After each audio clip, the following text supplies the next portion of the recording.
जब बड़े बुजुर्ग कहते हैं ना कि जो बड़े बुजुर्ग कहकर गए हैं उसको मानना चाहिए, तो उसको वाकई में मानना चाहिए। लेकिन ऐसा लगता है कि जब हमारे देश में किसी व्यक्ति को कोई ओहदा मिल जाता है तो वो सोचता है कि अब तो मैं बाप हूं, अब तो मैं जो चाहे वो कर सकता हूं, और इसीलिए ये लोग मुंह के बल गिरते भी हैं। आप एक पिच को 4 दिन पहले से पानी देना बंद कर देते हो और फिर आप सोचते हो कि नहीं साहब, सामने वाली टीम को तो हम लोग रैंक टर्नर पिच के ऊपर घुमा कर रख देंगे, और फिर होता क्या है, आप खुद ही घूमकर गिर जाते हो। मुझे आज भी याद है एलिस्टर कुक के लीडरशिप में जब इंग्लैंड भारत खेलने के लिए आया था, तब भी इंडिया के साथ कुछ ऐसा ही हुआ था। इंडिया ने टर्निंग ट्रैक्स बनाए थे और 4 मैचों की सीरीज इंडिया 2-1 से हारा था। और ऐसा लगता है कि साउथ अफ्रीका ने भी वही बात बोल दी। जिस टेंडा बबूमा को बौना बोल कर ये कहा जा रहा था कि ससुरे की हाइट कम है, उस बंदे ने एक बार फिर प्रूव कर दिया है कि आखिर क्यों वो WTC का चैंपियन है। साउथ अफ्रीका ने इंडिया को हरा दिया है। एक बार फिर से इंडिया अपने ही जाल में फंस गया। बहुत समय के बाद में एक ऐसा संडे आया है जिस संडे को हम लोग शॉक्ड हैं। एंड यकीन मानिए, मेरा आज का संडे जितना ज्यादा आलस भरा जाने वाला था ना, उतना जा नहीं पाया, क्योंकि सडनली मेरी नजर पड़ी कि जो इंडियन टीम एक जीते जिताए मैच को जीतने के लिए ही आज उतरी थी, वो टीम 30 रनों से मैच हार गई है। मैं शॉक्ड था, मैं बिलीव ही नहीं कर पाया। मैं तो बैठकर ड्यूड मूवी देख रहा था कि अरे क्या ही देखना, इतने सारे रन तो ये लोग बना ही लेंगे। लेकिन मन में एक डाउट था, इसीलिए बीच बीच में खोलकर स्कोर कार्ड देख रहा था। और अब मुझे ऐसा लगता है कि शायद टेंडा बबूमा ने सेकंड इनिंग्स में जो 50 रन मारे हैं ना, अच्छा बाय द वे पूरे मैच में एक ही बंदे ने हाफ सेंचुरी मारी और वो बबूमा था। तो उस बंदे ने जो हाफ सेंचुरी मारी है ना, उसका मोल अब काफी ज्यादा बढ़ चुका है। टीम इंडिया कुछ इस तरीके से बिखरी जैसे ताश के पत्ते एक हल्की सी हवा के झोंके से बिखर जाते हैं। साउथ अफ्रीका ने एक बहुत ही फेमस विक्ट्री दर्ज की है भारत में, that too in Eden Gardens. वो ईडन गार्डन्स जो कि अपने इतिहास में वैसे भी काफी ज्यादा सुनहरे पन्नों को समेटे बैठा है, लेकिन यहां पर भारतीय क्रिकेट टीम के लिए एक बहुत ही काला अध्याय अब इस पिच के साथ में जुड़ गया है। मैच शुरू होने के पहले ही बातें शुरू हो गई थी पिच को लेकर। शुभमन गिल पिच को लेकर काफी नाराजगी जता रहे थे और बहुत सी तरह की बातें चल रही थी पिच को लेकर। उसमें से मेन बात यह थी कि भाई पिच को सुखाया गया था कि भैया पिच टर्न करे, और क्या टर्न करी है पिच, क्या टर्न करी है पिच। मतलब मुझे समझ में नहीं आ रहा कि आखिर कौन आएगा इस बात को जस्टिफाई करने के लिए और किस तरीके से इस चीज को आप जस्टिफाई कर पाएंगे।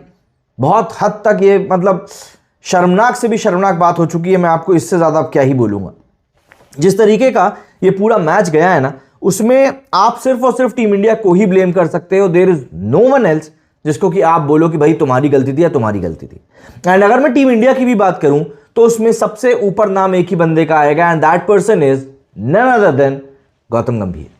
क्या किया है इस बंदे ने, मतलब समझ में नहीं आ रहा है, लेकिन समझना पड़ेगा। आने वाले कुछ दिनों में बातें चलेंगी, क्योंकि देखिए ये बात एक अलग है कि मैच 3 दिनों में खत्म हो गया। 3 दिनों में खत्म हो गया, चलो समझ में आता है, क्योंकि इंडिया में तो होते ही ऐसे मैचेस हैं। बट उन 3 दिनों में भी इंडिया हार गया, यह ज्यादा शर्मनाक बात है और इसके लिए सवाल होने चाहिए। और सबसे बड़ी दिक्कत यह है कि ये कोई पहली सीरीज नहीं है जो कि इंडिया हारा है। इंडिया एक लंबे समय से सीरीजेस को हार रहा है और लगातार हार रहा है। सबसे बड़ी दिक्कत की बात यह है, आप इस बात को कैसे मतलब डिक्लाइन करोगे। अगर मैं स्कोर कार्ड की ही बात करूं तो इंडिया का स्कोर कार्ड जैसा था, जायसवाल डक पे चले गए, राहुल 1 पे चले गए, सुंदर ने थोड़ी लड़ाई करी, सुंदर और जुरेल ने मिलकर लड़ाई करी, चलिए ये मान लेते हैं 31 और 13 रन दोनों बनाए। इसके बाद पंत 2 रन पे चले गए, जो कि स्टैंड इन कैप्टन भी थे एक तरीके से। इसके बाद जडेजा 18 पे चले गए, अक्षर ने काउंटर अटैक किया, 17 बॉलों में 26 रन बनाए, बट वो भी कुछ काफ़ी नहीं रहा। एंड सिराज 0 पे, शुभमन गिल खैर कोई मतलब ही नहीं था उनका। तो यहाँ पर जो था पूरा खेल जो था इस तरीके से इंडियन टीम का खत्म हो गया। बात करें बॉलिंग की तो सिमोन हार्मर ने 14 ओवरों में 4 विकेट निकाले, मार्को एंसन ने 2 विकेट निकाले, केशव महाराज ने 2 विकेट निकाले, एडन मार्करम ने भी 1 विकेट निकाला। लेकिन इस पूरे मैच में मेरे लिए जो सबसे बढ़िया और सबसे स्टैंड आउट परफॉर्मेंस रही वो थी लॉर्ड बबूमा की हाफ सेंचुरी। बंदे ने 136 बॉलें खेली, 40 के स्ट्राइक रेट से 55 रन बनाए, और एक ऐसे समय पर वो 55 रन बनाए जब इंडियन टीम पूरी तरीके से चढ़ी हुई थी साउथ अफ्रीका के ऊपर। आप मानकर देखिए कि 153 रन जो साउथ अफ्रीका ने बनाए हैं ना, वो ऑब्वियस सी बात है, सबको पता था कि ये किसी से कम नहीं होने वाले, but still you have to stand on the pitch और आपको वहां पर रन बनाने जरूरी थे।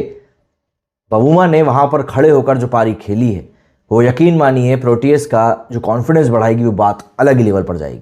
बट यहां पर मुझे ऐसा लगता है कि अब इंडियन टीम को एक बार फिर से समझना पड़ेगा कि क्या वाकई में आईपीएल के शेरों के ऊपर आप बिलीव कर सकते हो। और चलो आप तो आईपीएल की बात भी हटा दीजिए, सबसे बड़ी बात तो यह है कि आपके पास स्पिनर्स हैं, अक्षर है, कुलदीप है, जडेजा है, सुंदर है, आपके पास स्पिन है, चौकड़ी है आपके पास, लेकिन क्या आपके पास ऐसे बैट्समैन है कि सामने वाली टीम अगर 2 ढंग के स्पिनर भी उतार दे तो आप उनको टैकल कर पाओ?